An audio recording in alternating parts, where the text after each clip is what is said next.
6 other capitals, people are joining us for this debate. And here they are, behind us. Great to see you all, and we hope you enjoyed the show. And we'll be joined live from some of these locations, so voters can ask their questions directly to our candidates. Also here in the Parliament, we have a panel of first-time voters who are eagerly waiting for their chance to put their questions to the politicians. So let's now meet the 5 candidates taking part in the Eurovision Debate 2024.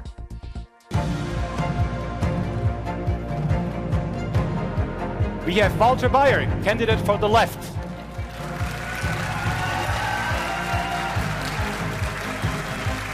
Sandro Gozi for Renew Europe Now.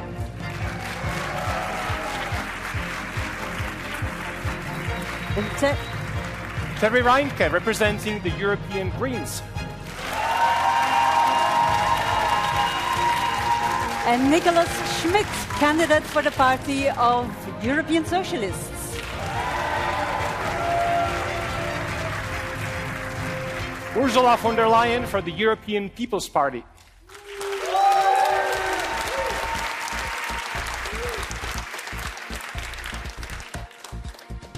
We should also add that 2 of the political groups in the European Parliament dispute the principle of the lead candidate system. Their parties have not put forward an official candidate for the Commission presidency this year, so they are not represented here today. Now let's look at how it's all going to work. We are going to cover a wide range of issues, 6 actually in total, with relevance to the upcoming elections. For each topic, we will be taking questions live from the people joining us remotely and from our first-time voters. And Annelies and I will also be putting questions we have received from social media and from our EBU member newsrooms. Each candidate will be able to speak for 45 seconds. And each candidate also has got 3 cards they can play, 3 extra opportunities to react or to put a question to another candidate. They'll have 30 seconds to do so. In between each topic, the candidates in turn will come over to our spotlight section where they will have a chance to address you, the voters, directly, and then will be interviewed by one of us. The order in which the candidates answer and the order of the spotlights was set in a random draw last week. Now, I don't know about you, but we're ready to roll. It's time for our first topic, economy and jobs.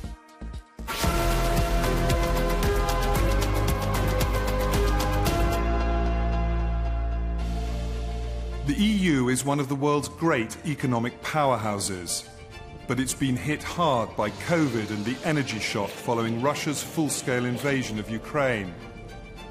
At the same time, Europe's big competitors, the USA and China, have been able to stimulate much faster economic growth.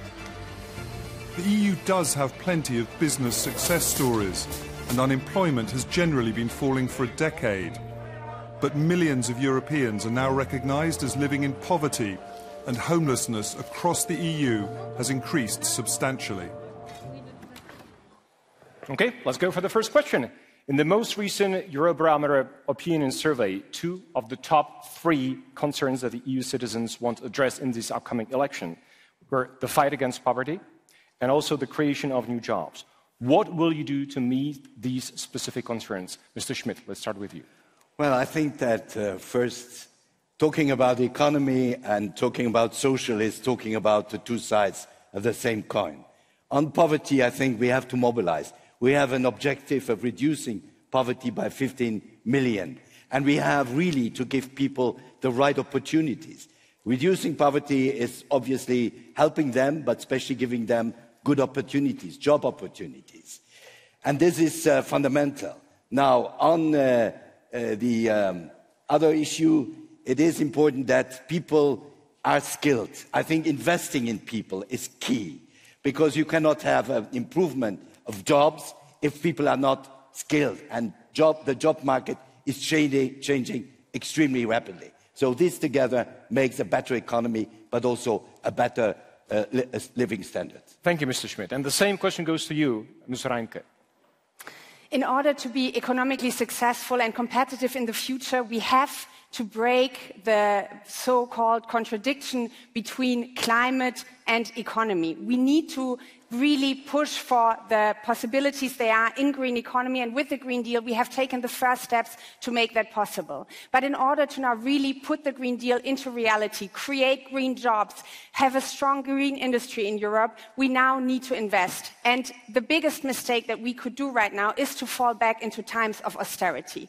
We need to invest into our future. That means a common infrastructure in Europe. That means supporting our companies in the green transformation, and that means indeed creating equal opportunities for everyone on our labor market. This will be good for the climate, but it will also be good for the people in Europe. Thank you, Ms. Reintke. Just to remind you, the candidates, and everyone else here, and also us watching on your devices, each of you were given 3 cards that you can pull up whenever you want to speak. And the first of this afternoon goes to Mr. Baier, please. Yeah, thank you very much. I think we should be concrete when it comes to poverty. We say that one of the main reasons for poverty is the increase of housing prices and of rents. And we want the European Union to involve in this. We want that the European Union decides on a directive which obliges the member states to put rent caps and to forbid evictions on primary houses. So I would like to talk on these real problems, real life problems in this debate. Thank you. Thank you very much, Mr. Baier. And with that, we move on to the people following us from outside this building. As we mentioned from the start, this debate is, in this debate, we are being joined by people watching from all over the EU, and some of them will put their question to the candidates directly. Let's go to France first. Colleagues in Paris, the floor is yours. Hi, I'm Ben Barnier. I'm a foreign editor with France Télévisions, France's public broadcaster, and we are here at the European Experience in Paris, in the French capital. The context here is of the presidential majority lagging behind in the poll behind the national rally due to a lack of popularity for Emmanuel Macron. The institution that represents is on strike due to a reform that will threaten jobs and the independence of this institution. On economics, people feel angry, salaries are capped, prices are through the roof, and there's resentment over prices of electricity in a country that has an expertise over nuclear plants. The economics is the topic here from France, and for that, I'm joined by Mr. Catelin. He's 24, he studied business, lives in the Normandy town of Le Havre. Mr. Catelin, the floor is yours. What's your question? Bonjour. I'm very happy to be here, so this is my question. What impact do you think enlargement will have on Europe's economy? And do you think the current accession process for new members should be sped up or slowed down? I want to thank you for your question. I'll field it to our candidates immediately. Mr. Gozi, this is for you, a question about the impact of enlargement on Europe's economy and whether the current accession process should be sped up or slowed down. What's your answer? Listen, it's not us who choose, it's history. And history has recorded that we have conceived the European project for all the people in the continent, not only for the happy few. We were 6 at the beginning because we are the only democracies, the only those who could make this choice. But today, of course, we want to unify the continent. Of course, we want to open the union to our Ukrainian brothers and sisters, for example, and to our friends from Western Balkans. But it's clear that it is impossible to enlarge without reform. Without treaty reform, without budget reform, it is clear that we have to rethink and to increase the budget for the cohesion policy, to increase the budget for the common agricultural policy. It is clear that we have to respond, yes, to history, but our citizens cannot pay the price. So we have to rethink the software of Europe to be able to unify the continent. Okay, thank you for that answer. Mr. Baier, what's your take on this question? We don't see the European Union as a closed shop. That's why we are principally in favor of enlargement. At the same time, we think that enlargement should be beneficial to the interests of the working people in the countries who apply for membership and for the working people, particularly for the workers, the nurses, the farmers in the member countries of the European Union. So yes to enlargement, but at the same time enlargement respecting workers' rights, respecting labor rights, respecting democracy and human rights. And for this, the European Left Party is available to fight for. Thank you very much, Mr. Baier. Thank you, Annelies. Like we said before, you, the European public, have had a significant say in the questions that we're now asking. Final one on this topic comes from social media, from Ernst in Germany, who asks, what about a European pension for people from the private sector, as you can see above us? Mrs. von der Leyen, in recent years, the European Union has introduced a pan-European pension product, but the take-up has been rather limited. What is your answer to Ernst and others on this particular topic? Well, this proves that we have pension systems in the different member states, which is the core responsibility of the member states. The European Union's core responsibility is not there, but we are supporting a lot. For example, fight against poverty. We have introduced the minimum wage, which is a precondition that work pays off. Or, for example, the work for better housing. We have a Next Generation EU, our investment plan, 81 billion euros for renovation of houses and 21 billion for social housing, a strong pillar of social rights. So for the competitiveness of the European Union, here I think we should look very closely at how to access better capital, so finish and complete the capital market union, and work on skills that are so much needed in the European Union. So Europe can help, even if it's not the core competence. Mrs. von der Leyen, thank you for your answer. It's time now to move to our first spotlight interview. We mentioned it before. In this section, a candidate gets to address you, the voters, directly, followed by a one-on-one interview with Martin or with me. And the first candidate to be called into the spotlight is Nicolas Schmit. Mr. Schmit, please join Martin in the spotlight.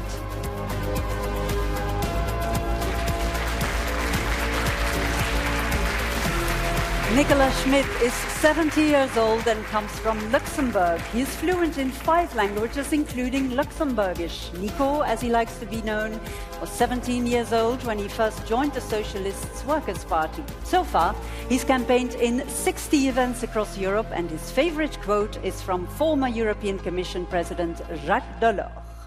Mr. Schmit, you have 1 minute to address the public through this camera, the voters, of course, and we will then do a short question and answer section. Please, go ahead. Thank you. Well, as a lead candidate of the European Social Democrats, what drives me is obviously to improve living conditions and the daily living conditions of European citizens. To the workers who are facing cost of living problems, we need to give them decent wages, good working conditions, what we call quality jobs. To women, we have to make sure that equality is applying in the labor world. We have to make sure that their fundamental rights are respected.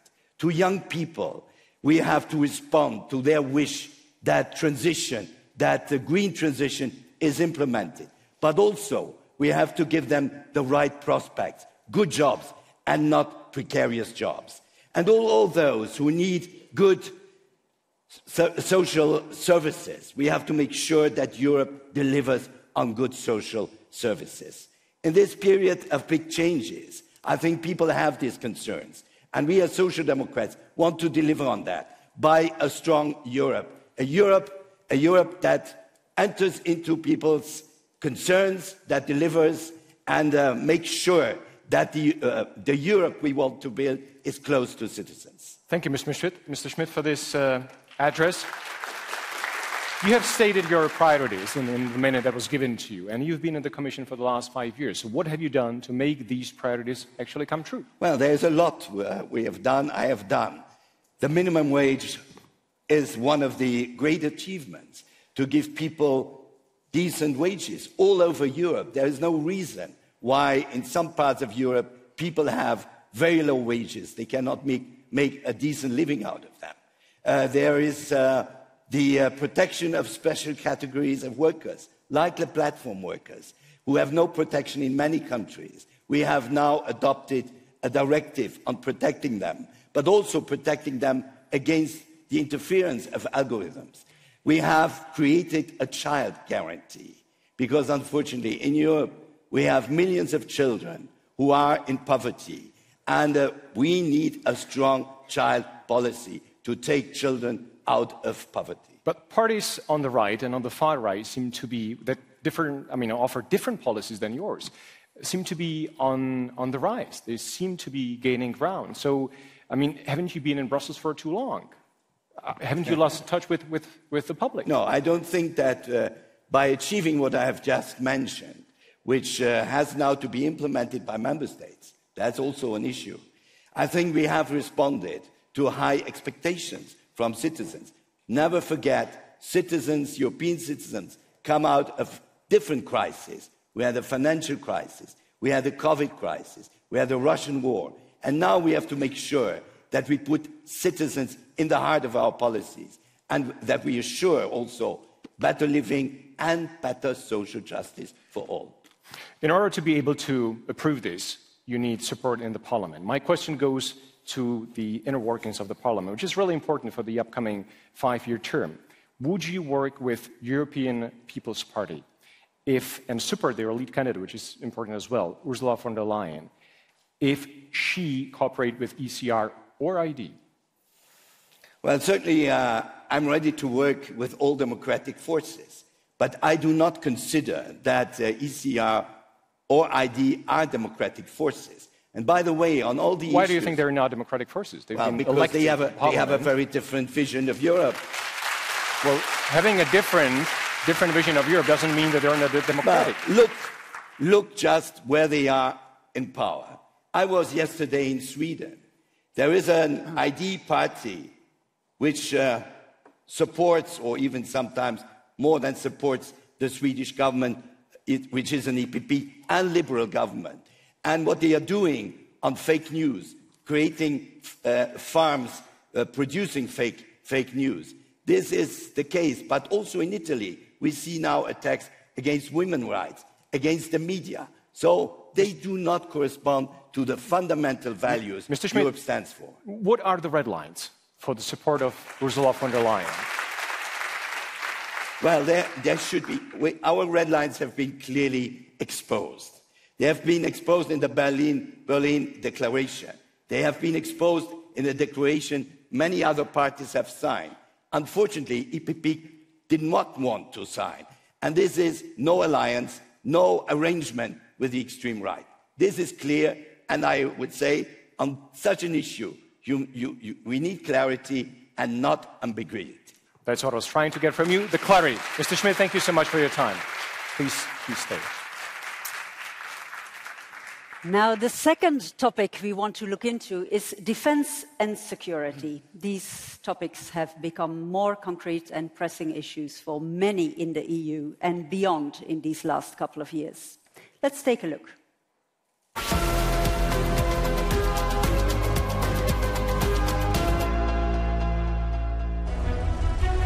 Russia's invasion of Ukraine in 2022 has brought war once again onto European soil.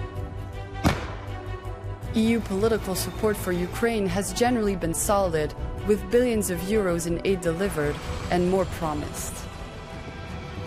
But as the fight drags on, the resolve of those calling for a total Ukrainian victory is being tested. Closer to home, concern over terror attacks continues, with extra security measures in place for both the Olympics in France and the football Euros in Germany. And nearly a third of Europeans now put defense and security among their top issues for this election.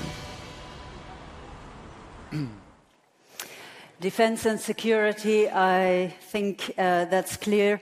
Keep people up at night from Madrid to Oslo and from Brussels to Vilnius.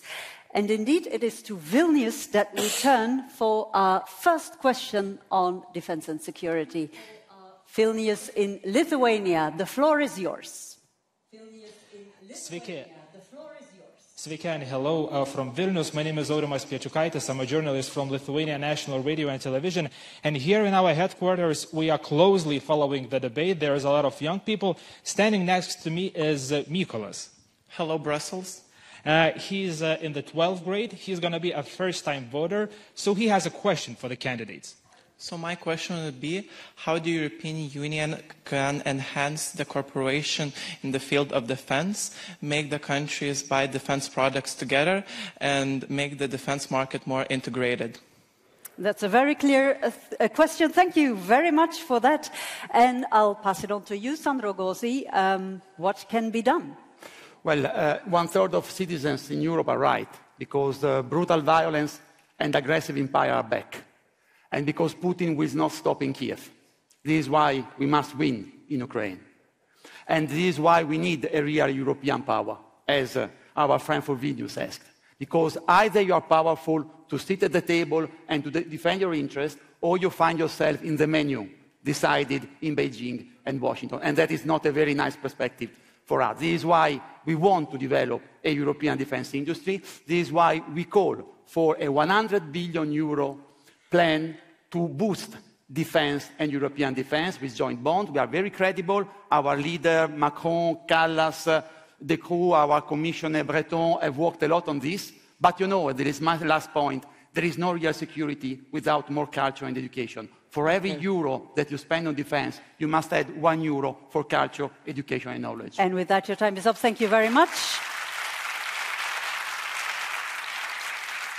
The same question for you, Ms. Reintke. How can the EU enhance closer cooperation in the field of defense?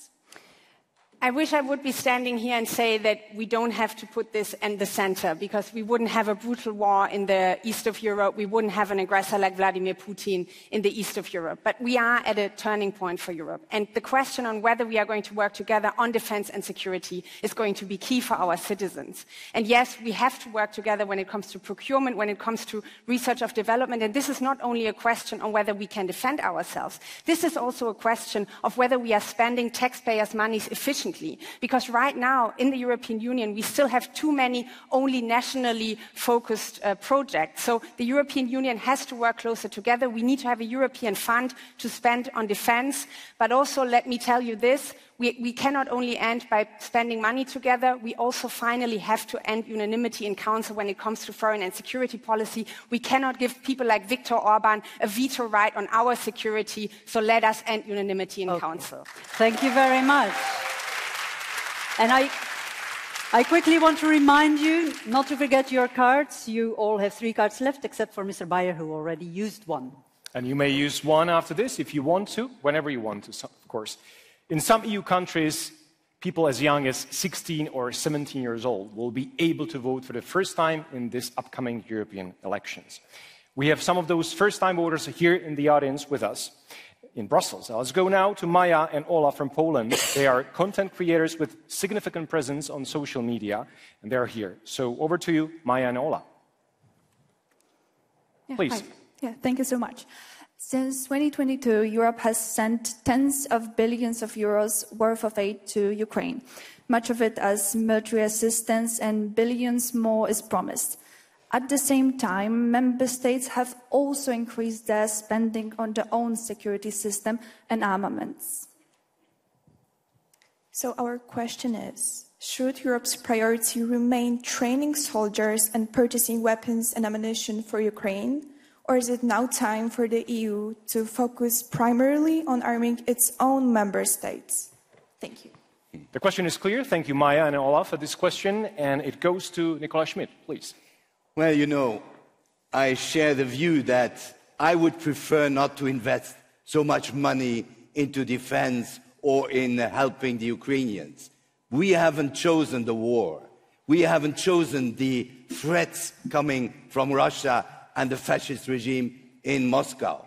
So it is absolutely important for our security to have a free life, to protect our values, to invest in defense. But that does not mean that we should not invest in our social cohesion, because security is obviously about defense, it's about military, but it's also about internal cohesion, and that goes together. So both have to be possible. Thank you, Mr. Schmit. The same question, arming Ukraine / arming member states, goes to you, Mrs. von der Leyen. Yes, I think we need not an either-or, but we need both. Because we have to improve our defense industry.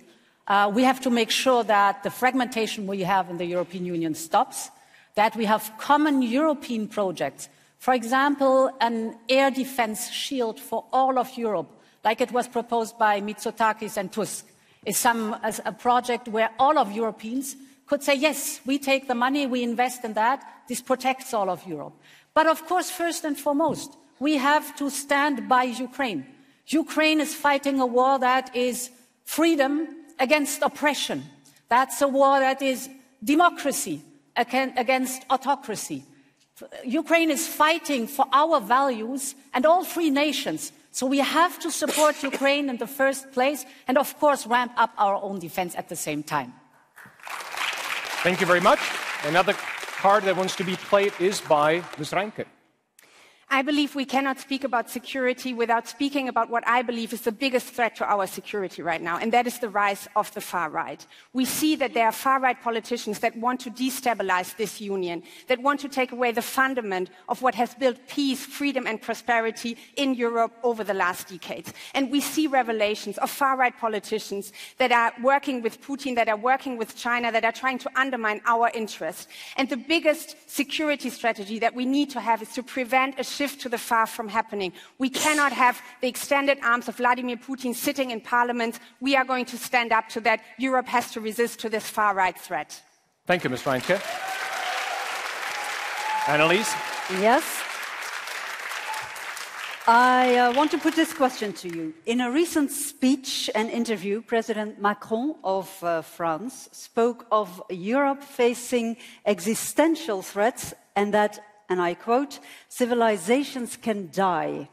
We know from opinion surveys that increasing numbers of Europeans worry about their and their families' future.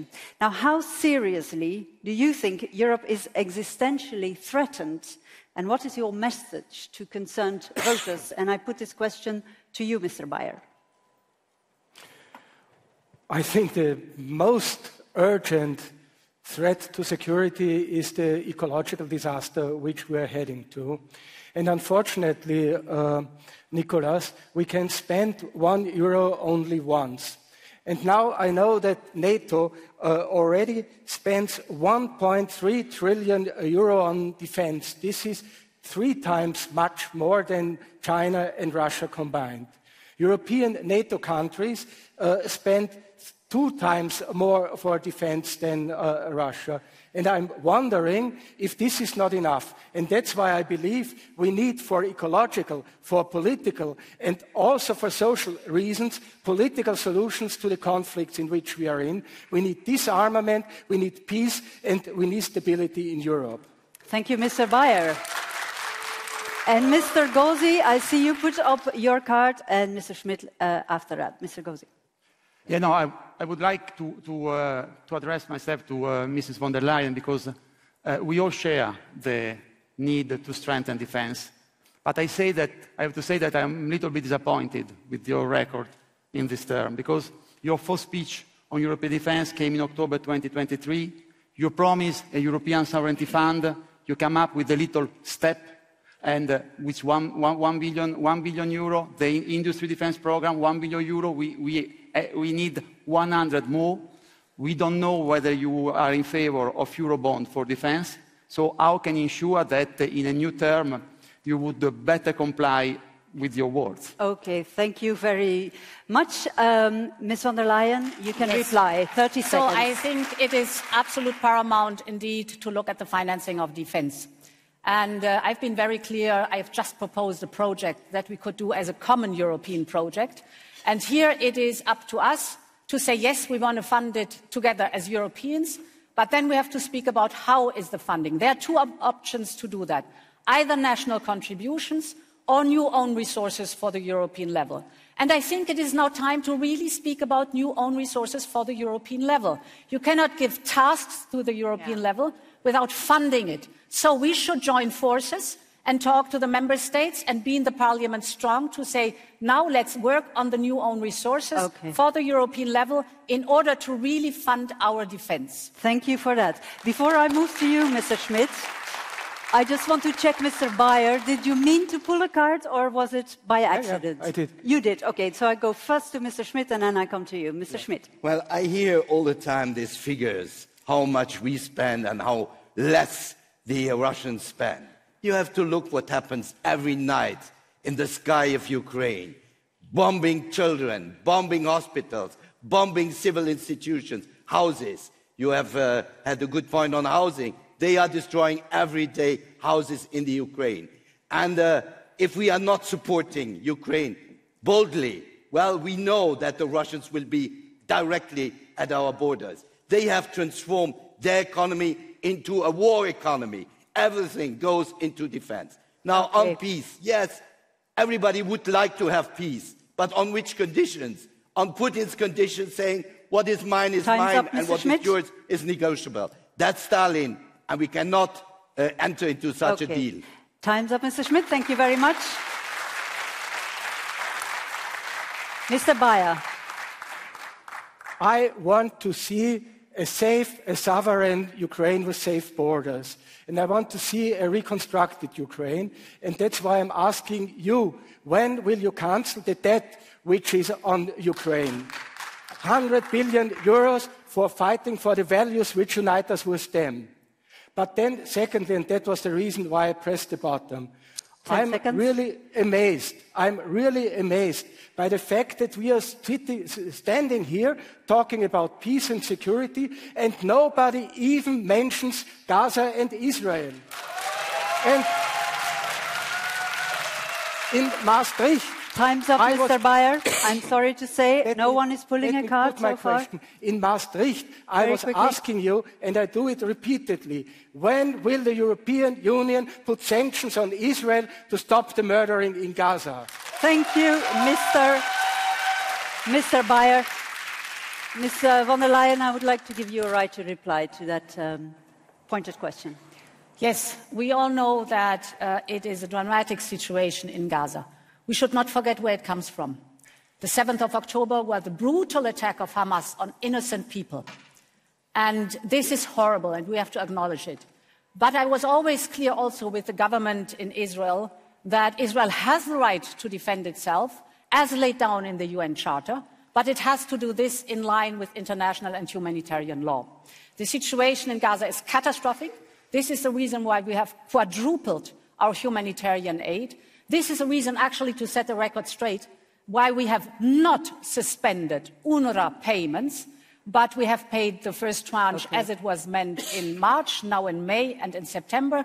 So to do everything possible to support the people in Gaza, that is our duty as European Union, and then to work for a two-state solution, because this is the only light at the end of the tunnel that Gaza has. And with that, your time is up. Thank you, Ms. von der Leyen. And over to you, Martin. Thank you, Annelies. Before we move on, I would like to do a quick roundup of your cards available. Mr. Baier, you have one remaining card. Mr. Gozi, Ms. Reintke, and Mr. Schmit, you have two remaining. And Mrs. von der Leyen, you have three remaining cards. It is time for our second spotlight section, meaning a direct pitch to voters, followed by one-on-one interview with Annelies. And the next guest is Sandro Gozi. Please walk towards our spotlight podium.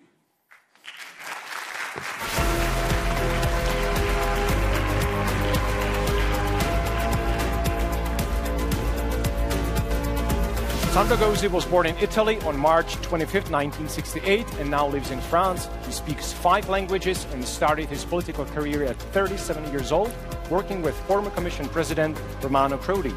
He used to be a DJ and has run 37 marathons around the world. His chosen quote comes from the Irish writer George Bernard Shaw. Well, Mr. Gozi, you know the drill. Yeah. You have 1 minute to address the voters, and this is your camera. A more democratic and powerful Europe is possible. And I would never be here without Europe. The Erasmus changed and opened my mind and my eyes. I'm Italian, and I'm running in France for the European elections. And today we are debating here in Brussels. This is Europe. This is the Europe we want. I always try to make the best of the opportunity that Europe gives to each of us, and also try to give Europe back something. Today, we are confronted with challenges of the same scale as those of our founding mothers and fathers. So the same vision, the same sense of urgency, that's what we must show. The future generation will judge us on this. So let's not miss the opportunity. This is our time, our chance to save Europe, and this is why I fight for a Europe which multiplies opportunity. I fight for a Europe of concrete solutions. I fight for a more democratic Europe. And this is why we must renew Europe now. Thank you very much. Thank you very much, Mr. Gozi. You are very passionate about Europe. We've just heard you and before as well. But the federalist European project of Renew Europe Now seems to have lost appeal. How come, do you think? Why do you say so? I mean, I don't see... If I look at the polls, for example... Well, you know, I mean, you mentioned that I ran 37 marathons. If you want to start a marathon, you think that you arrive too tired at the end of the marathon, you don't even start. Yeah. So I'm not running in the election to read the polls. I understand that these are very interesting for you as a journalist. For me, the opinion polls do not count. Count the votes on the 9th of June. Okay, that's the only poll that counts, indeed. But do you agree that there are many parties that have a different idea of Europe that have a great appeal? Yes, and this is why I fight against those, and this is why I don't understand how the European People's Party, and you will ask her, Ursula von der Leyen, is ready to open to the ECR, to Giorgia Meloni, to Eric Zemmour, to Vox. You don't feel responsible because they are Renew? Absolutely against Europe. They want to dismantle Europe from within. So you cannot certainly open to that. You must fight against extreme right. And unfortunately, in this parliament, we got two extreme rights, ECR and ID. Okay, but you don't feel that your party has been in power for quite a while in Europe, has any responsibility in that? Are you going too fast? Is something else wrong? Well, I mean, we have created a new group and a new political alliance in 2019, which is called Renew Europe. And we have done it joining forces between Democrats, Liberal, Renaissance. We've done it under the leadership of Emmanuel Macron, which until 2017, he wasn't president of the French Republic, and I think that we have started to deeply change Europe. We have proposed a treaty revision. It was Guy Verhofstadt and my work. It's thanks to us that you got the recovery plan. It's thanks to us that there is a defense of rule of law. So certainly, I think that, but if you ask me if I'm satisfied, no, I'm not. Okay, you have plans for future reforms, I understand. But in this context, can the Dutch liberals of VVD still be a member of Renew Europe Now? Now they are in government with Geert Wilders' PVV, a radical right party, part of the ID group. What is its place? First of all, they're not in government, because the government is done, is not made. But they have an agreement and they... You say that they're in government, there is no government, there is no prime minister. On principle, there is no plan. For me, it's a major mistake. And I would never do so. And are they still welcome in Italy, Renew? in France, I fight against Matteo Salvini, Giorgia Meloni, Eric Zemmour, and Marine Le Pen. In this parliament, we will say always no to alliance with extreme right, be it ECR on ID. Our president of the group, which You've is not also... answered my question. Is VVD our president still of the group welcome? already said that we will discuss this on the 10th of June. It will be the first point. And then we will decide. It is not me as the leading candidate who decide. We are a parliamentary group. We decide by majority. Okay. I think it's a major mistake if they do it, but then there is no government in the Netherlands yet. Okay, thank you very much for this interview, Mr. Gozi. Thank you very much. Wait, Mr. Gozi? Thank you, Annelies. This is the Eurovision Debate 2024 coming to you live from Brussels with the official lead candidates for the position of European Commission President. No matter where you stand politically, there is one topic that you cannot avoid: climate and environment. And we will not avoid it either. This is our next segment.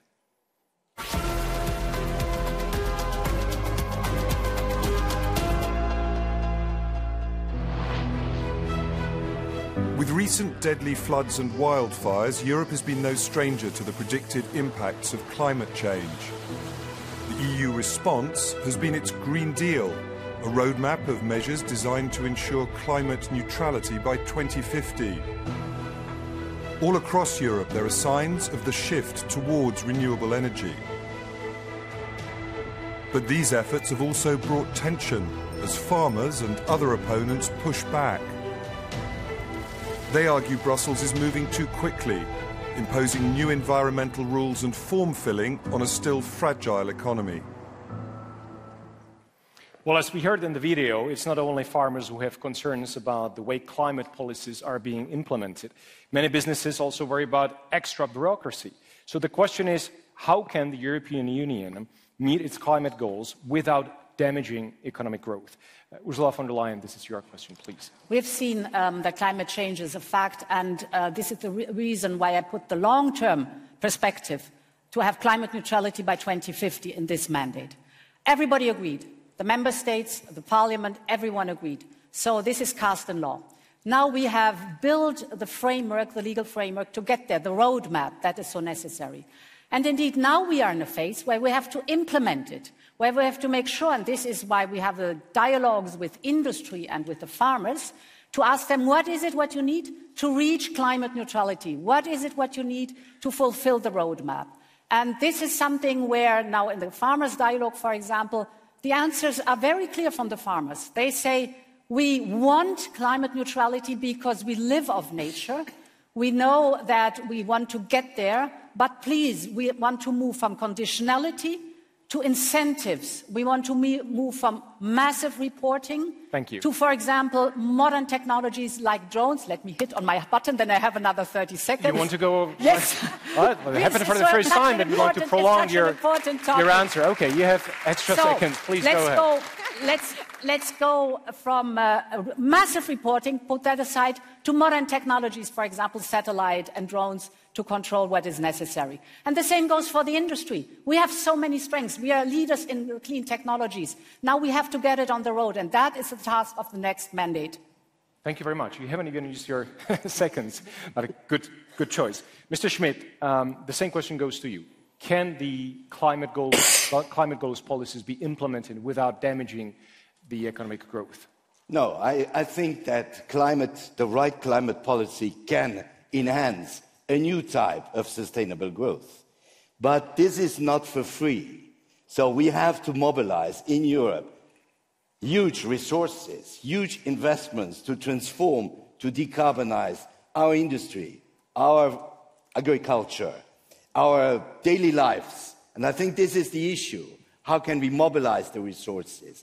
How can we make climate policy acceptable for everyone, for households, for people, for companies? And I think this is important now, to have a strong social dialogue, to involve social partners, to really show that at the end everybody can be a winner on the right climate policy. Thank you, Mr. Schmit. Unless someone wants to use their card, we're going to move on. Annelies? Indeed, because as you know, we've mentioned it a couple of times now, what's happening here on stage is being followed not only here and in Brussels at large, but in 26 European countries, as I said before. Here they are. Hello, all of you, looking good out there. For the next question on climate and environment, let's hear what Madrid wants to know. Hola, buenas tardes desde Radio Televisión Española. Good evening from the Spanish public broadcaster RTV. I'm Igor Gomez. As you can see, there's a large audience here following the debate, and we have a very specific question about this topic. I'm here with Carlota. She's 21 years old. She's from Ourense in Galicia. You're studying political science and international relations, and you have a question on climate change. Yep. Good afternoon. So my question is, as you properly said, the framework of the Green Deal has already been set up. So what are the next steps to fight against climate change in Europe? What are the specific policies that your party will implement to accelerate the green transition? We know the importance it has on society, industries, and businesses. Thank you very much, Spain.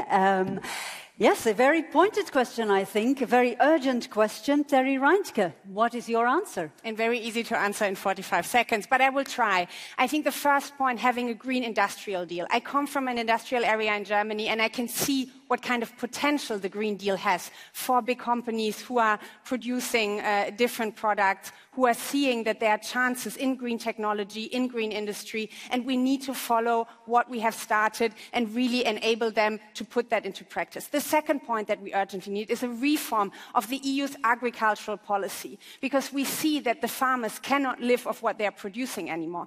We need sustainability when it comes to climate, when it comes to the environment, but also when it comes to farmers' incomes, And for that, we need to change the way how we distribute subsidies in Europe. And the last point, none of this will be possible, and we all know it, if we are not going to massively invest. We will only make this possible if we invest from a European level to build the infrastructure that we need for this transformation. Okay. But if we do that, I also want to say this continent can be the front runner when it comes to climate neutrality and competitiveness in the future. Thank you for that. Same question to you, Mr. Gozi. The lady in Spain was asking for specific policies. What do you suggest? Well, with the Green Deal, we have made the choice of a green and competitive Europe, so there is no space for a green backlash or for green fatigue. Now we must implement all this embracing innovation and technology neutrality, implementing this with more pragmatism and dialogue with youth, with business, with farmers, with citizens.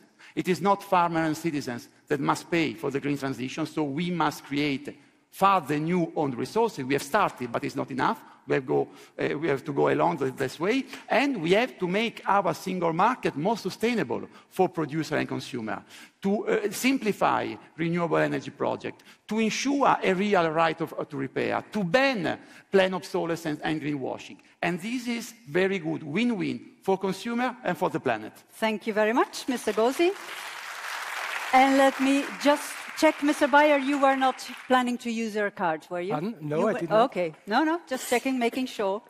Martin. Yes, let's hear again from those who will have a say, a substantial say, in shaping the continent's future. Jakob is from Denmark. He's a first-time voter. He's 20, and he's with us in the audience. Jakob, please. God eftermiddag. The past 5 years, the European Parliament has implemented a lot of green and sustainable legislation. But in order to ensure planet for my generation's future, we need to be way better at reusing old material. So my question is, what concrete proposals do you have to ensure a union-wide circular economy? Thank you. Thank you, Jakob. Mr. Baier, you didn't press the card, but now you have the floor. Please. Thank you very much. First of all, I think there cannot be any contradiction or paradox between a green economy and an efficient economy. We need the ecological transformation. But in order to make sure the ecological transformation, we need investment. We need a new industrial model. We need a new energy model. We make sure that people can make this transition in social security. Social security, social justice is not a nice to have in this context. And that requires money, 100 billion euro. And with the austerity measures which you introduce with the new regulatory frame on governance, financial governance, we won't have this. And that's why I say the first and most important thing is do away austerity and make place and give space for investment for the ecological transition. Thank you, Mr. Baier. So we have two cards now. Mr. Reintke was the first. Please.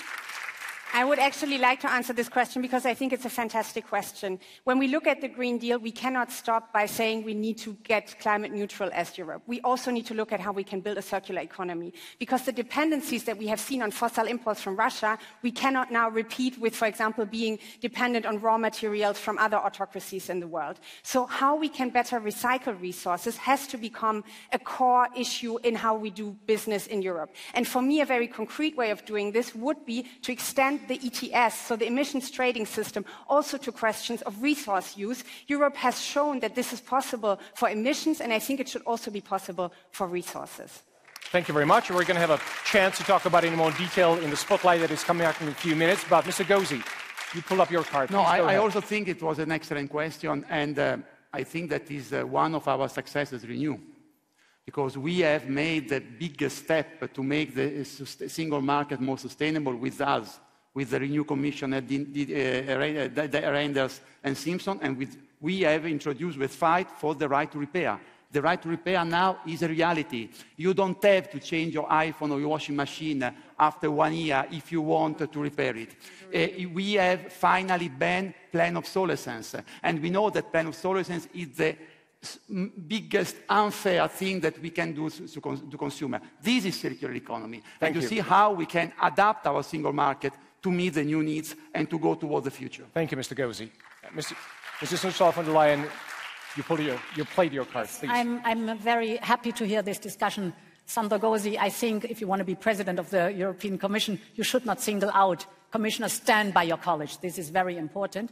We have been successful because we've seen that last year, for example, for the very first time, we produced more electricity with wind than with dirty gas. We have seen the emission trading system that it was so successful. It is the growth strategy, the European Green Deal, because emissions have gone down by 32%, while the industry, the economy has grown by 67%. So it is a growth strategy that we have. And indeed, Mr. Baier, we do invest massively in the European Green Deal. Thank you. If you take Next Generation EU, 40% of the 800 billions go in exactly circular economy, for example, or all the projects of clean technologies. Thank you. And a quick roundup before we move on. Ms. Reintke, Mr. Gozi and Mr. Baier have one card left. Mr. Schmit and Mrs. von der Leyen. Mr. Schmit, two. Actually, I'm sorry. Yes. Seeing too much from the sideways. And Mrs. von der Leyen, one remaining card. Thank you very much. Okay, and Martin already referred to our next spotlight guest, if I may call it that. Ready, or you should be getting ready to answer Martin's questions. Terry Reintke.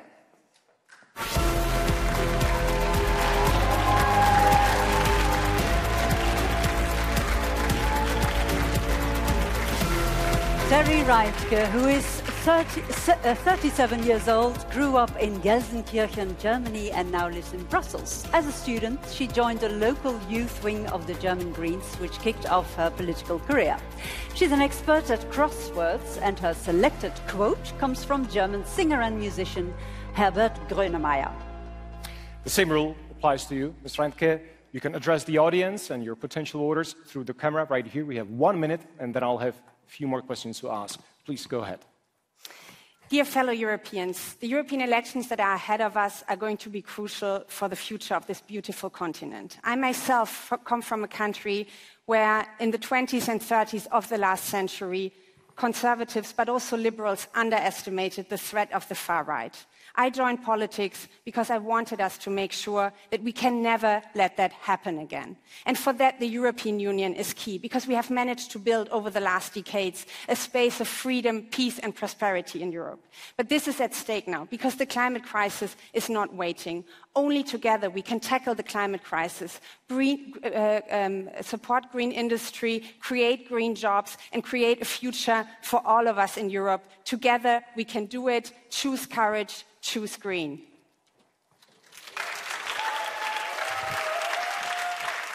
Thank you very much, Ms. Reintke. You want the Green Deal to be even stricter than what has been approved by the Commission. Yet you have seen, and the Member States, of course, but you've seen a huge backlash, we talked about it in the video, from farmers and others. So what do you tell them? Look, I come from a farmer's family myself. Actually, my father is sitting in the audience. He grew up on a farm, and obviously I see the concerns that people have, and maybe the fear that they have of the future, be it farmers, but also be it people who do not know how they can fund the renovation of their own housing. I think that if we want to make the Green Deal a success, we need to get these people on board, because farmers... But how do you do that?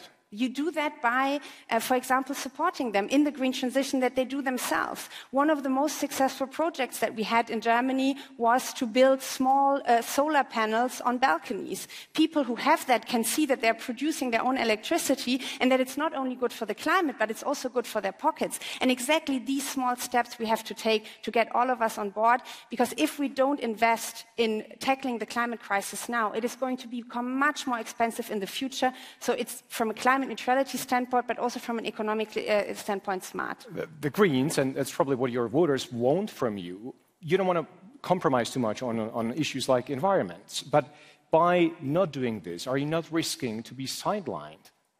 Well, actually, if you look at what role we have been playing in the European Parliament, but also in a lot of member states where we are in government, we, of course, know that we need to be pragmatic in certain questions. That, for example, when it comes to the expansion of renewable energies, we need to have quicker permitting processes. At the same time, if now we are going to have a situation where we are moving to the right in these European elections, where maybe EPP is going to work together with the ECR, the whole Green Deal is going to be turned around. And that's going to be a disaster for the climate, that's going to be a disaster for nature, for future generations, but also for our economy. So if you want to keep the Green Deal, you have to vote green in these European elections so that we stay on course and that we make Europe climate neutral. But I suppose it's all about the pace, but how do you convince people that it's in their own interest to move on with this? You've seen farmers, you've seen other people saying, you know, fine, maybe this goal is fine, but we're not ready for that yet. It's too fast. Concrete policies. I can tell you where we are in government. We have, for example, introduced climate tickets. It is one of the most popular measures that the governments have taken because people can see that with this ticket they have affordable transport,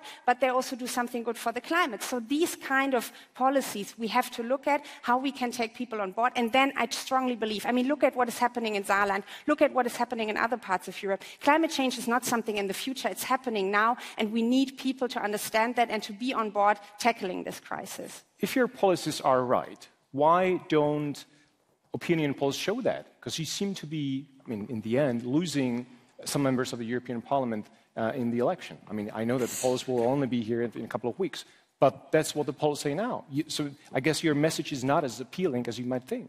Well, you know, I'm in an election campaign. I'm fighting for every single vote. And I can only tell you that at the end of the day, what counts is what is going to happen on election day. And we will do everything we can, not only to have the strongest Green Group we ever had in the European Parliament, but also to have a more active role in shaping the next 5 years. I don't have 5-10 years to lose. I need to change policies now because otherwise it will be too late. Reintke, thank you so much for your time. Thank you. Thank you. And the next topic, democracy and leadership, relates to questions about how we organize society, our political institutions, about who's in and who's out, and who gets a say and how. So, democracy and leadership.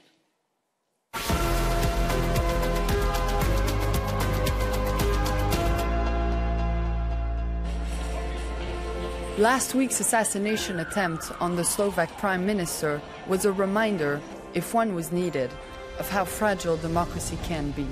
And as Europeans prepare to cast their votes once again, their democratic institutions are under pressure. Current opinion polls suggest a strong showing for Eurosceptic parties, which could pose big questions for the current structures of the EU once the votes are counted. Meanwhile, European leadership overseas is being tested hard by conflict in the Middle East, the confident and aggressive Beijing, and the possibility of a second Trump presidency. And democracy and leadership, well, in Slovakia, these words were particularly poignant after the attack on Slovakia's prime minister last week.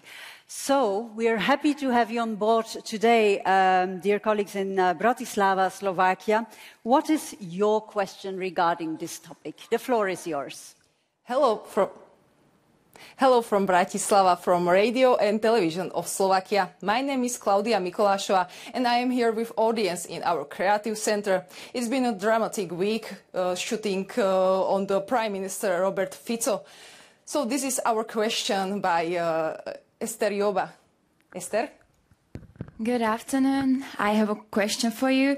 How can the European Union adapt to the rising populism and nationalism while maintaining its democratic values, and what actions can be implemented? Thank you very much, Esther, for that question, and I'll pass it on to Walter Baier. Yes, first of all, my sympathy and my solidarity to the people of Slovakia. This is a horrible incident. Secondly, there can no be any compromise with the far right and its agenda.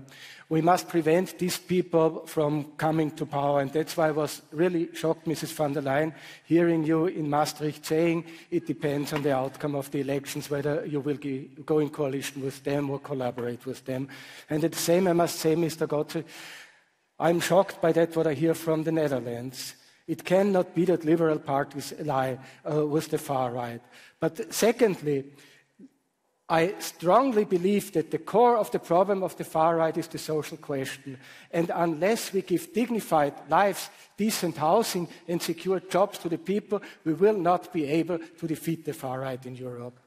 Thank you very much. Mr. Gozi, the same question for you. You may want to react also to what Mr. Baier said. Well, I would say, don't stop me now. Meaning? You know the famous song by Queen. No, don't stop the EU now. Now it's time for a deep and bold reform. We must revise the treaty. We must revise the treaty to unify the continent. We must revise the treaty because we must be much more effective in protecting the rule of law. Because that's our best answer to the extreme right. We must ensure to our citizens that even if their government violates fundamental rights and rule of law, we stand by the citizens and we stand against that government. And we have also to start to build up this European political space. Today is great. This debate is a transnational debate, but we don't have transnational list. We cannot elect directly the President of the European Union. In 2029, this debate must be with transnational list and with the election of the President of the European Union. Thank you for that, Mr. Gozi. Ms. Reintke pulled up a card. I'm sorry to say, Mr. Gozi, but I cannot let you off the hook so easily, because I think that what we have seen in the Netherlands is not only that now there is a potential government, but also already in the election campaign, when VVD was not excluding anymore that they would go into government with Geert Wilders, that the far right went up in the polls. So they have a responsibility for this. And honestly, you cannot just tell us that you are going to solve this after the election. Have an extraordinary group meeting and expel VVD from your group. I know that Renew is committed to the European project, so send a very clear signal now and make reality and say it has consequences when member parties of our group go into coalitions with the far right. Thank you for that message. Mr. Baier, you pulled up your last card. Yes. I think, first of all, it's about that what you are doing and not what you are saying. But secondly, the problem actually is we must not include the agenda of the far right in the public discourse. And we will come to this later when talking about migration. To a large extent, the established parties have accepted the arguments of the far right that migration is a problem. But the problem is not migration, the problem is the far right. And we have to defeat the far right, not by including their arguments. We have to counter them. Okay, Mr. Gozi. You've been singled out, so I'll give you a right of reply. 30 seconds. My track record is very clear. I stand for migration rights. I stand for LGBTQ rights. I stand to fight the rule of law. I fought for rule of law since I was in government in 2014. I respect the procedure and I respect the election. There is no government in the Netherlands, and now as Renew Europe, we are concentrated on the 9th of June to win this election, and Valérie Ayer, our president of the group, has been very clear. On the 10th of June, we will have a clear debate, and we will discuss democratically, like any group should do. Certainly, it won't take us years to decide about this, like it took years to the EPP on Orban, like it took years to the Socialist Party. Time is up, Mr. Gozi, so I have to stop you here. But thank you for that. Let me just tell you that both Ms. Reintke and Mr. Baier have played out all their cards. Mr. Gozi, you are left with 1, Mr. Schmit with 2, and Ms. von der Leyen with 1. Martin, over to you. Thank you, Annelies. Democracy and leadership, something really important for the future of this continent. And for the future of this continent, youth is even more important. So let's talk to one of their representatives here. Ioannis from Cyprus. He's another first-time voter on our panel. He's 18, currently doing his mandatory military service, of course not now, and he is with us here in the European Parliament. Ioannis, please, go ahead. Kalispera, good evening. We are going through a period characterized by great challenges with wars, geopolitical tension and economic crisis, combined with intensifying inequality, waves of migration, rise of the far right as mentioned before, and of course, the climate crisis. So my question is, are the current institutions of the EU able to deal with such a complex mix of challenges? Thank you, Ioannis. Thank you. And this question goes to Mrs. Reintke. Kalispera, thank you very much for the question. I think that if we want to build a European Union that is fit for the 21st century with the challenges that you have rightfully named, we have to improve the way that we are deciding on things in the European Union. The pressure has increased on being fast, on being ready to act, and for that we need to have a stronger European Parliament. We need to have own resources, because it is absolutely true. We get more and more tasks on the European level, but we do not have the funds to actually put things in place. And lastly, I also believe, especially, and I'm hoping that very soon we are going to have another round of enlargement. We see people in Georgia fighting for being part of the European Union against water cannons, but this will only work if we have a European Union that is smoother in taking decisions. For that, we need to end unanimity, we need to strengthen the European Parliament and have an institutional reform to make the European Union fit for the next decades and centuries. Thank you, Reintke. And the same question on EU ability to deal with the mixture of challenges. Mr. Schmit, please. Well, I think that Europe is built on democracy. Without democracy, there is not a real European Union. And that's why we need clarity on that. And I ask Mrs. von der Leyen, please bring clarity. You have mentioned 3 red lines. The first was about the pro-Europe. I wonder, what is pro-Europe for you? Because I heard Mrs. Meloni at this Madrid conference making a speech, and I cannot imagine that her idea of Europe is the same you have. But we need clarity. The same thing applies to pro-rule of law, and this is essential. Without pro-rule of law, there cannot be a union, because we have to trust each other. We have to trust our institutions. And that's why we see that in Hungary and so on, there is no pro-rule law. That's why we have to change Article 7 to be much tougher on those member states who do not respect rule of law. Mr. Schmit, thank you. It might be quite interesting, because I asked you on the red lines with the same way when we were talking in the spotlight section with no clear answers. So let's see if Mrs. von der Leyen has clear answers to this. Please. Yes, very clear answers. We just heard very eloquently from all candidates that the European Parliament is being built after the election of the different groups and the formation of the different groups.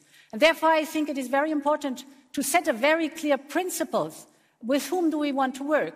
With members of the European Parliament that are not only one thing, but have 3 criteria. The first is pro-Europe, the second is pro-Ukraine, that is anti-Putin, and the third is indeed pro-rule of law.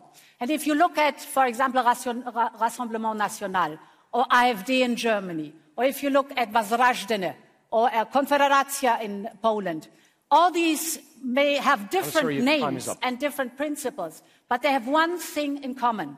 They are friends of Putin, and they want to destroy our Europe, and we will not allow this to happen. Thank you. Thank you very much for that. Let's widen the scope again and bring in some of our friends in the 26 other cities that are accompanying this debate from afar. In Berlin, for example, we have people gathered to follow the debate that is taking place on this stage. Let's hear them ask their question. Go ahead, Berlin. Schönen guten Tag aus Berlin in Deutschland. My name is Ines Arland. I'm working for Phoenix today. It's an important day today. That's Constitution Day. The Grundgesetz turns 75. This is special for us, and we have a lot of people here around to watch the party, and we have, this is all about democracy, also a first-time voter. We have Paul Peisert with me. Paul, you have a question to the panel. Of course I do. Talking about leadership and democracy in the EU, how are you going to make sure that all countries who are part of the Union are being carried along when it comes to new pacts and regulations? Attempts to have common policies on controversial topics like asylum policy have miserably failed in the past. So what needs to be done to make sure countries implement policies that have been agreed on by the majority, even if they individually might have campaigned heavily against it? Thank you very much for that question, dear Berlin. So, actually, Ms. von der Leyen, this is a question for you to answer. Yes, we have means and possibilities in the European Union to make sure that what is agreed at the European level is implemented. For example, the infringement procedures. And these are binding. Or we have the conditionality mechanism if, for example, a member state does not abide to the rule of law. You might recall that we had to be very tough on Poland and held back 135 billion euros because the former government did systematically destroy the rule of law in Poland. With the view on Hungary, we have the same situation, that there are steps that Hungary has to do to reinstall the rule of law. If not, the money stays frozen. So we have the means, and these are binding means that we can apply. But of course, we want the countries to come back to a better path. So if there is a change to the positive side, then we can release the money. But the European Union has the means to make sure that the law is implemented. Thank you very much. Thank you. Thank you for this section on democracy and leadership. And Mrs. von der Leyen, please join Annelies in the spotlight section across the stage.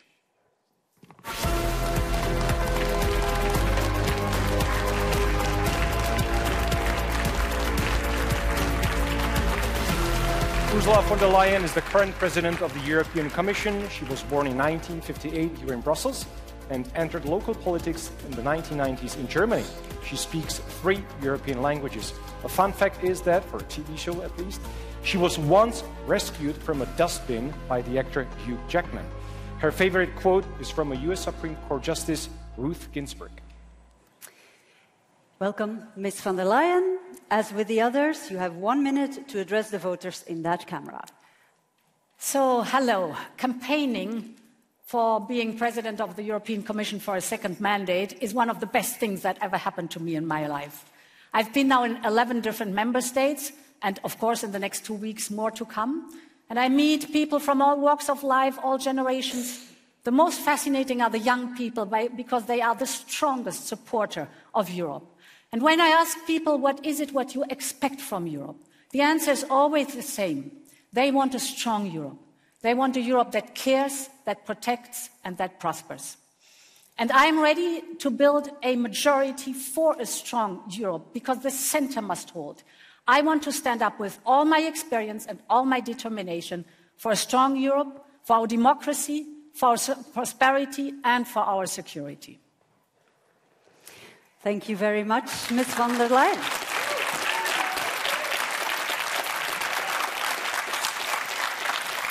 It's interesting to see you were repeatedly asked the same question. Mr. Schmit reminded you of 3 criteria you put forward, being pro-European, pro-rule of law, among others. The question is, does Ms. Meloni, Prime Minister of Italy, and her party meet these criteria, according to you? So I have been working very well with Giorgia Meloni in the European Council, as I do with all the heads of state and government. This is my task as president of the Commission. Now, the topics we're going to offer, there we're going to see whether those who are pro-European, and she is clearly pro-European, against Putin, she's been very clear on that one, and pro-rule of law, if this holds, and then we offer to work together. Okay, so then you offer to work together, even if some of your current partners in the Commission say that's a red line, we may not support your candidacy for the European Commission presidency. We have to build a majority in the European Parliament for all the topics to bring Europe forward, to have a strong Europe. And as we know, the European Parliament is very different from national parliaments. It is not as such that the group votes unanimously, but you have some who vote for the law, some against, some abstain.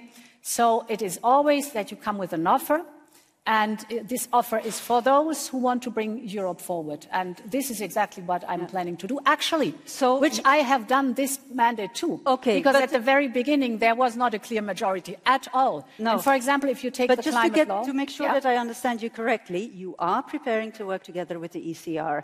That's not what I've said. I want to asking... be very clear, this is not what I've said. Okay. I'm speaking about members of the European Parliament. I want to see where they group themselves. And then we work with the groups that are clearly pro-European, pro-Ukraine, against Putin, and for the rule of law. Just to double check, Ms. Maloney's policies on LGBTQI+, for example, don't bother you? I have a complete different approach. Okay, but that's not a red line. That's not a... I'm not speaking of groups. I'm speaking of parliamentarians. That will go to different groups, and we will see, as we have seen with the discussion of the candidates, that it's not clear how the different groups will be composed and how they will settle themselves, and therefore you have to choose principles and be very clear on these principles. Let me give an example for... Very briefly, because I have one more question for you. I want to give one example for majorities to build. At the very beginning, the climate law was existential for the European Green Deal. The Greens did not vote with us because they wanted more. Okay, that's their decision. But we would not have had a majority if I would not have built a broad majority within the European Parliament. And this is how the Parliament works. Clearly. Thank you, Mrs. von der Leyen. Last question for you.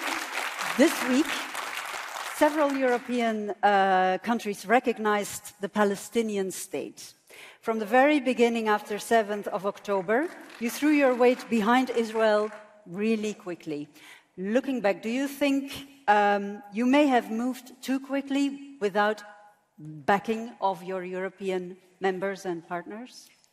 No, I think that it was absolutely necessary to acknowledge the horror that happened on the 7th of October. And this should never happen again, never again. But it is true that we have to do everything possible to protect civilian life in Gaza. We have been speaking about it, everything possible. You're calling for a ceasefire? Absolutely. Am I calling for a ceasefire and the release of the 128 hostages that are still in the hands of Hamas? So very clearly, it is true that the European Union has the member states have different objectives in this case, but we're all behind the two-state solution. So let's work for that, because this is the only solution that will bring peace to the region. Thank you, Mrs. von der Leyen. Thank you. Before we move on, I saw that Mr. Schmit played his card during the segment, during this particular spotlight. Our rules don't allow for the card to be played now, so please save it we gave it back to you and save it for later. Let's open another big chapter in our debate that the EU and member states have been grappling with recently, and that is migration and borders.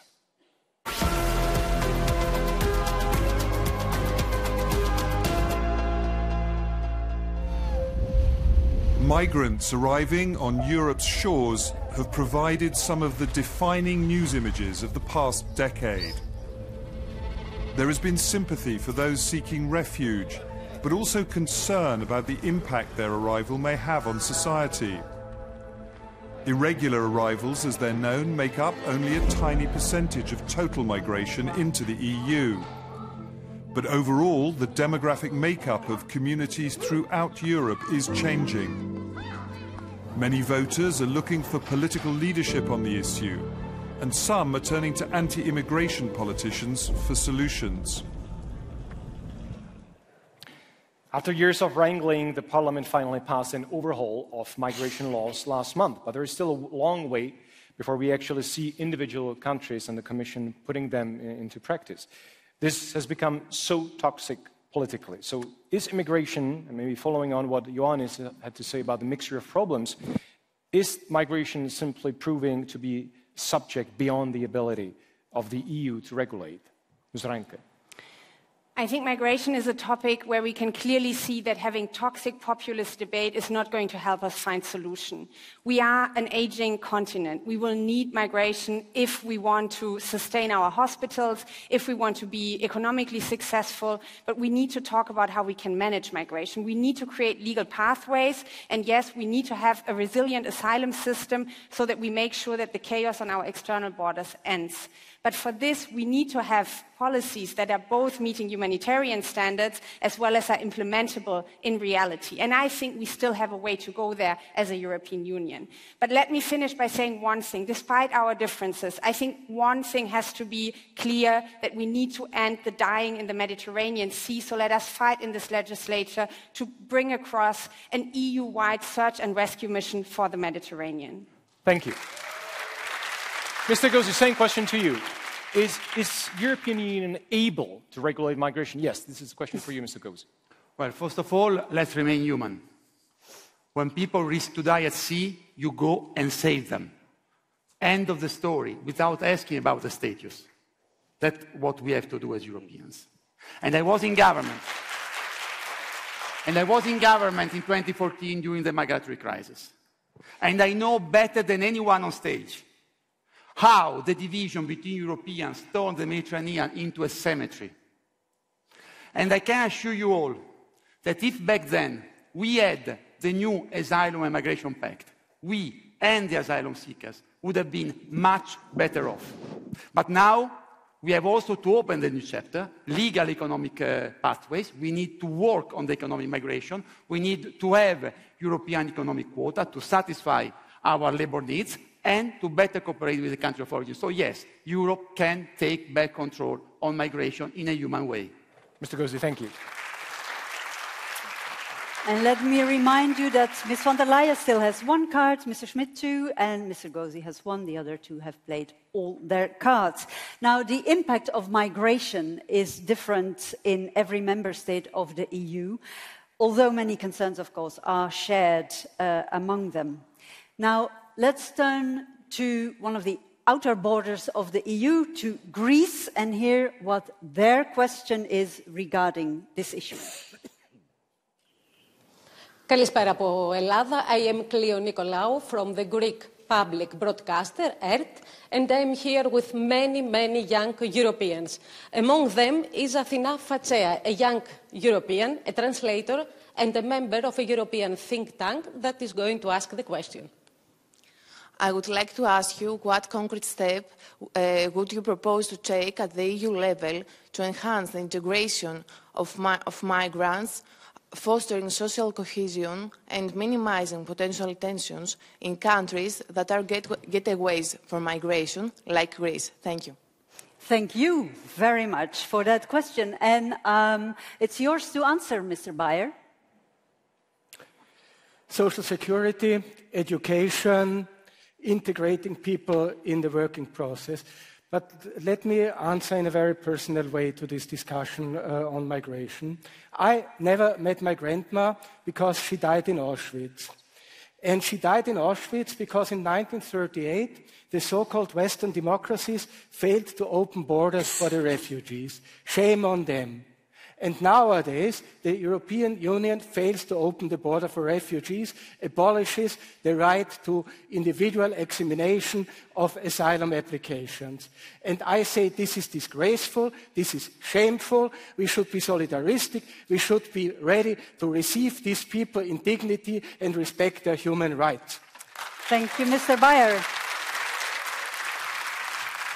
Concrete measures dealing or aiming at integration and diminishing polarization around this topic. Ms. von der Leyen, what do you suggest?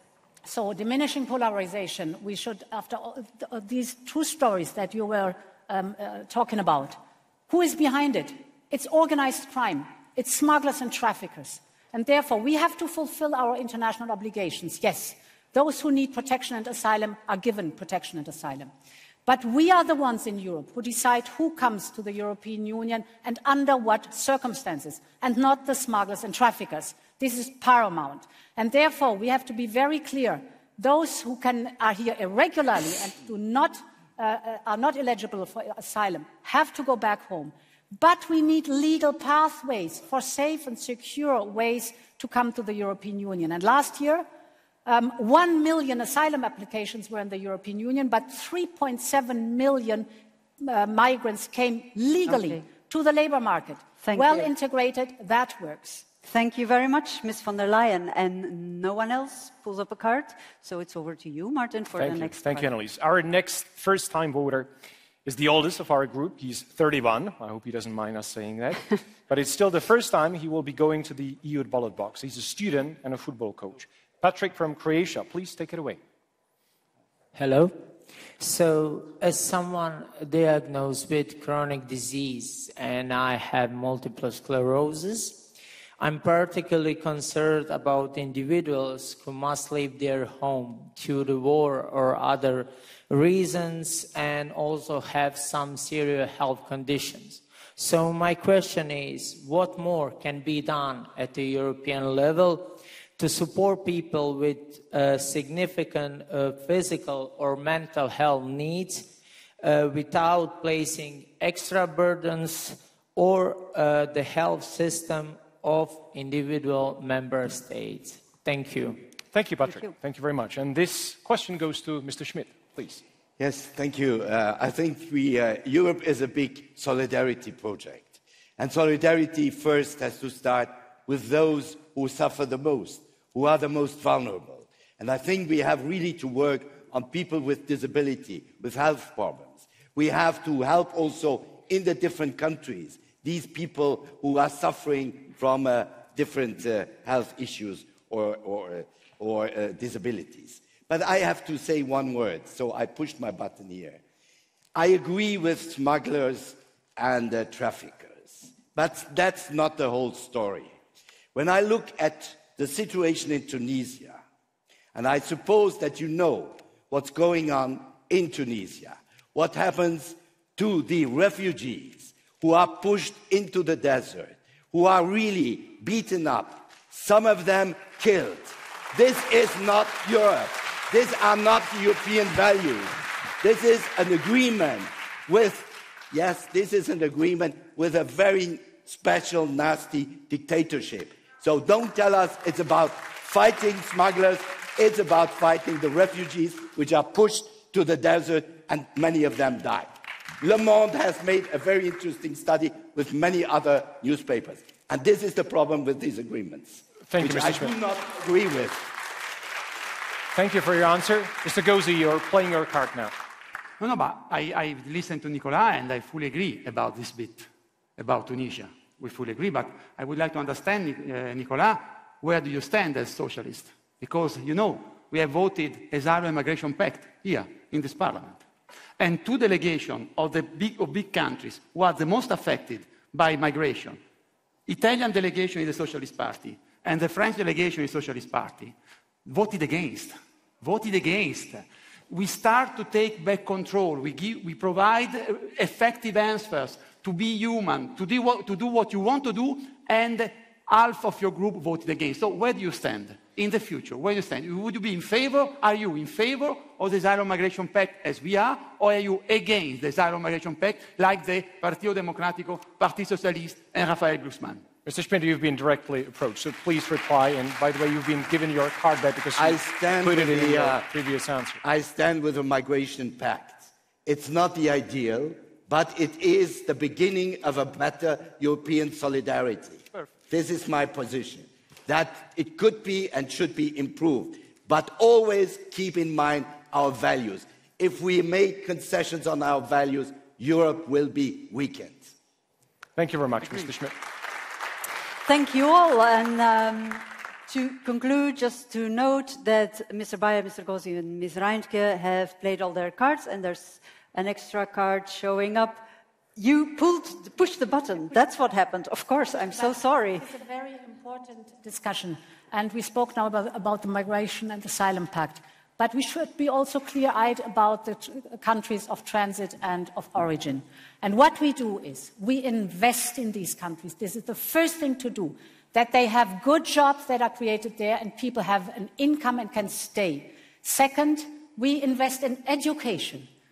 We invest in education so that young people can come on safe and legal pathways to the European Union.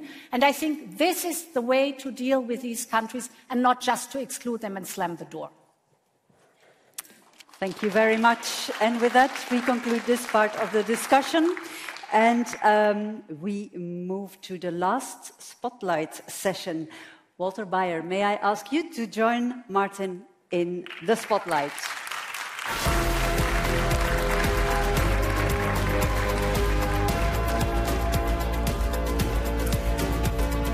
Walter Baier entered the world in 1954 in Vienna, Austria, the same city where he currently lives. He is fluent in German, French and English and started in politics by joining a student union in 1977. His team says he likes chocolate as much as he likes workers' rights. And he chose a quote from a famous Portuguese revolutionary song. Mr. Baier, I think you know the drill by now. Just to make sure we follow the same structure, you have 1 minute to appeal to your voters with no interruption. I'm from a Viennese working class family, and I'm proud of that. I grew up in very humble conditions. My parents had to sacrifice even to send me to secondary school. So I know what social inequality look like. And that's why I want to change this. I know that many of you also have difficulties to sustain their lives with high rents, with precarious jobs. We think this is unfair, this is unjust, this is neoliberal capitalism. We want to change this system. We want to put people before profit, put the planet before profit. And if you join this, I call you to vote for the left.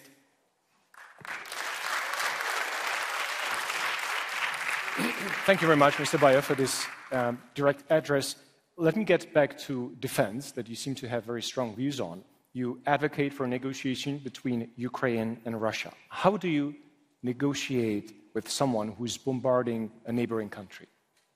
First of all, we are for a ceasefire, and we want that the European Union plays a political role in finding a solution, a diplomatic solution, because I don't see a solution for the conflict taking place on the battlefield. But do you think that Russia is interested in diplomatic solution?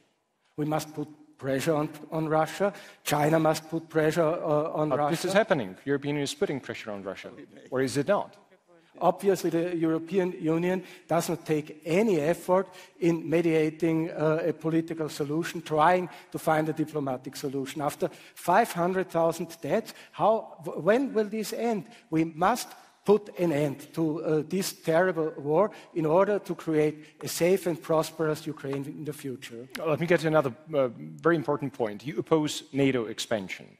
But NATO has been the backbone of European security since the Second World War that you talked about before. Are you really going to deny membership to those countries willing to join? Every country decides autonomously.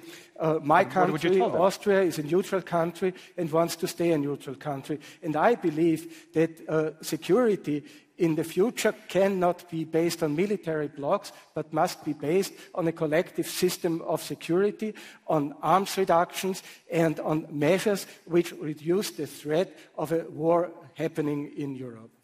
You also reject the migration pact. So what is your answer to countries like Greece, that we heard from, like Italy, like Spain? Of course, a fair distribution of the incoming migrants. And I'm opposed to the migration pact, amongst other reasons, because it is against human rights, but because it allows states who are not ready to receive refugees to pay money for what? I mean, that is, if you allow them to get out of a common solidaristic European solution. By chipping in, by giving money for the solution. What is the moral of this? I don't do the right thing, but I give money in order to be allowed not to do the right thing. But so if you're in favor of door opening to migrants, are you not helping your political rivals? First of all, that is a human question and not a question of party politics. But secondly, I'm first of all in favor of human rights and of the UN, of the Refugee Convention of the United Nations, granting the individual right of every person arriving on European soil that his or her application for asylum is examined individually. And this is not secured through the migration pact. Of all the candidates that are on stage today, you seem to be disagreeing on many issues and disagreeing the most maybe with everyone. Is there anything that you agree on with others? Generally or in the migration issue? No, I mean generally. In general, of course, I agree with the idea of transforming the European economy into an ecological economy. Of course, I agree with the idea of spending money for social housing. There is lot of agreement. The only thing is that there is a difference very often between words and deeds, and that's what we are criticizing. Mr. Baier, thank you so much for your time. Thank you very much. You. Please stay here. Mr. Baier, please stay here before we move on. Pardon? Time is flying by. I don't know if you have that feeling. We've come to our last topic. Now, you may have noticed, Martin and I are real human journalists. But who's to say that these kinds of debates won't be held by avatars come the next round of elections? All the more reason to discuss innovation and technology.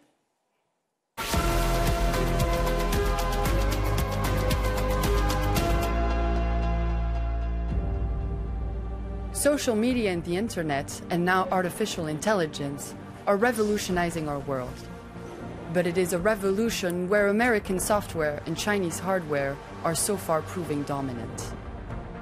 The EU has been at the forefront of attempts to regulate with its Digital Services Act and other legislation. But with disinformation from Russia and others on the rise, the risk for Europe is that it continues to play digital catch-up, while the real control, profits, and power remain elsewhere.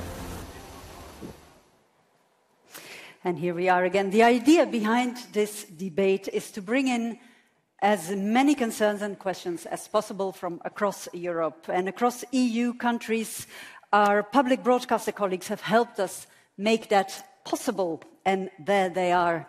For this section, let's turn to Romania and hear what they would like the candidates to address. Hello, Bucharest. The floor is yours. Hello, Europe. Hello from Bucharest. I am Ramona Avramescu. We are watching the debate here in our studio at the Romanian television with this young and very Euro enthusiast crowd. With me is Theodor. He's a young computer specialist, and he has a question for the candidates. Theodor, please. Hello, this is my question. The EU is a front runner in regulating the AI sector. Do you think that further regulation will help or become a burden for European companies? Thank you very much for that very clear question. Mr. Schmit, it's all yours. Yes. First, technology is about growth. Technology is about progress, about economic, but also social progress. And I think we are in a situation where Europe is lagging behind in many areas. And the only solution is to invest more.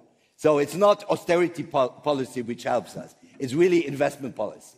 It's not pauses in green technologies. It's investing in green technologies. It's about talents. We have a lot of talents. We have to attract talents from all over the world. But also we have to encourage creators, innovators, startups. Because when we have good startups, what happens? And he says it.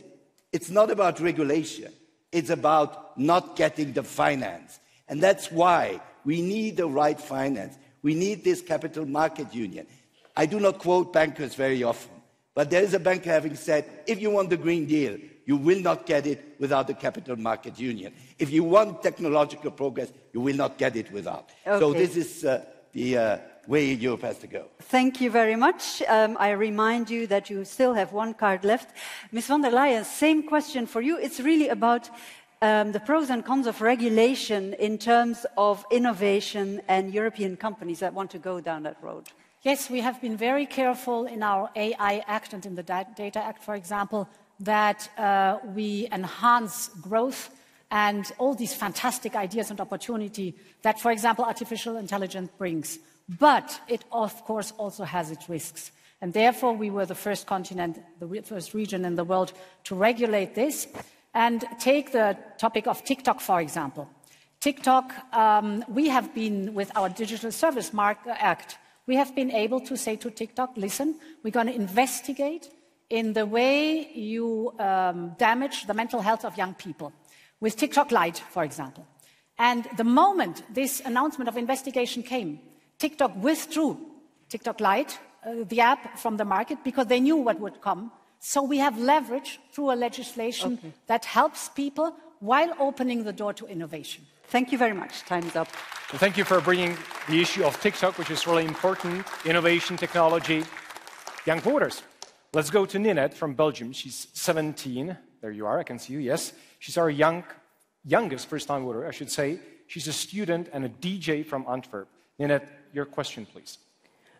We have seen the rising popularity of TikTok and the concerns about data security and its influence on youth. My question is, what action should the EU be taking to address the potential risks of TikTok while balancing innovation and freedom of expression? Thank you, Ninette. Thank you for this really important question. Mr. Baier, it goes to you. I think the EU has taken reasonable measures. For example, the Digital Service Act, which provides safeguards against harmful and bad content. At the same time, you're right, this is also about freedom, and that must not be only banned, that must be publicly controlled. I like also that the European Union takes measures against the big monopolistic companies who control the electronic marketplaces. But please do not forget that these huge companies also have enormous profit through harvesting our data. So I would prefer that information and communication would become a common, which would be socially and democratically controlled by the society. Thank you very much. And the same question from Ninette goes to you, Mr. Gozi. Well, I mean, I'm a father. I teach to young people. I'm very concerned with the protection of our children. I'm very concerned with the fight to ensure their mental protection online. And I think that, yeah, we agree, this European Commission did an excellent job. Now we got the instrument, we got the mean to ensure a protection. I think that we should introduce a majority online at 15 years old, when you are 15 years old, because we need to accompany our children and to be better and more protected online. And on TikTok, we got the means. If they don't comply, we must go against them. I'm not on TikTok, by the way. And on the influencer, I mean, yeah, to the influencer, we must ask the same transparency that we ask to anybody else. I don't want to restrict the freedom of influencer, but they must be transparent, especially when they are paid by someone. We want to know whether if they say something, it's because they are doing campaign for someone. Full transparency. This is what we did with the new law on political advertising online, by the way. Thank you, Mr. Gozi. We've come to the final question on this topic. We see examples almost every day at the moment about the dangers of deep fake technology.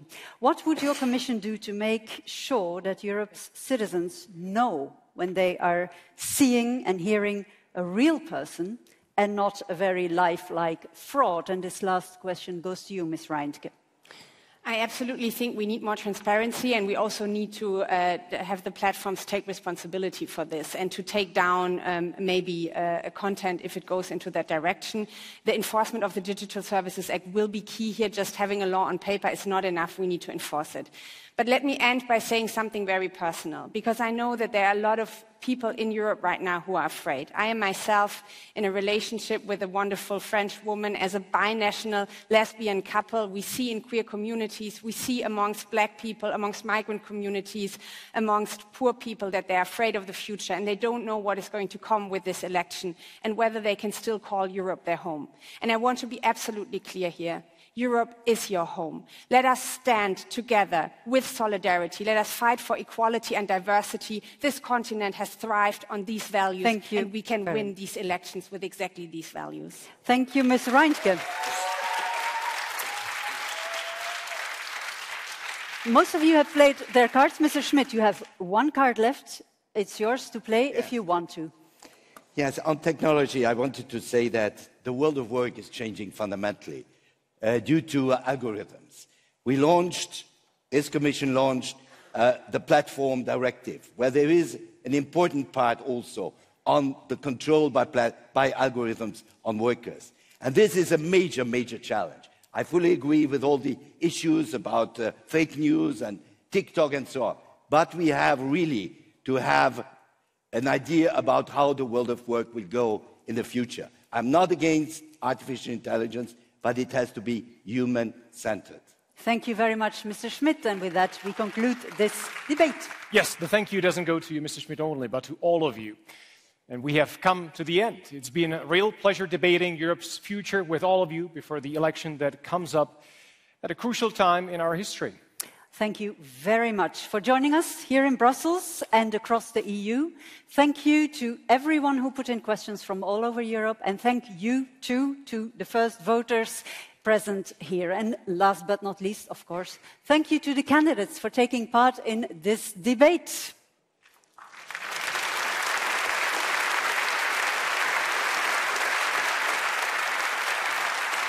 Voting for the European Parliament takes place between the 6th and the 9th of June. So go out and vote. The future of Europe is in your hands.